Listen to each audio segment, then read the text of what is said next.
حضرت مولانا صاحب رحمت اللہ تعالی علیہ رحمتا واسعہ شروع کی چې د کور نه براغی جمعې تقریر لپاره جماعت کی مخامخ وړه غوندې کمره وه دې ته بس یوه باندې اوختی هلته به ناست زه به ورسره ناست بیا مولانا صاحب کمزوری شو چې کمزوری شو د کور نه به وختي راغی جماعت نه داسې لږ غوندې فاصله کې میډیکل سټور د حیدر چاچا مولانا صاحب هلته ناست زه به ورته ناست اشعار به مې تېنه لیکل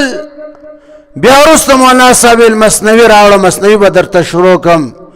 جمعې تقریر نه مخکې به مولانا صاحب ماته مثنوي ویل چې تقریر ته د تلو وخت به راغی مولانا صاحب به ماته اشاره وکړه اوبه را باندې وڅښه مولانا صاحب خپل مخصوص جام و هغه به ما د اوبو نه راډکو پل به مې ډکو مولانا صاحب داسې راکتل ما ته به ویل ځواني مرګ شی څومره دې ډک کړی دی دا ځواني مرګ دا د مولانا صاحب د محبت کلمات زما به مقصد دا و چې مولانا صاحب خو ټولې اوبه نه څکي څه به وڅکي څه به ما ته د مولانا صاحب برکت را پاتې شي مولانا صاحب به څه وڅکلي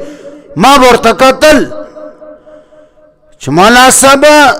د جام په کم ځای خوله مبارک ایښې وه ما ورته کتل چې مولانا صاحب جام د خولې نه لرې کو ډایرکټ به ما ته ونیوی ما به هغه د مولانا صاحب د خولې په ځای خوله کېښود برکت لپاره اوبه به مې وڅکلې بیا مولانا صاحب ته ما ویل دي جام کې تا څومره وخت اوبه څکلي دي ویل دي کې ما 40 سال اوبه څکلي ما دا مال راک ویل بل جام راوړه کې به زه اوبه څکمه دا به تا ته درکم برکت لپاره هغه دا جام دې کې مولانا صاحب مولانا بجلیگر صاحب رحمت اللہ تعالی علیہ رحمتا واسعہ دې کې 40 سال اوبه څکلي دا بیا مال راک هغه وخت کې طالب علمي زمانه کې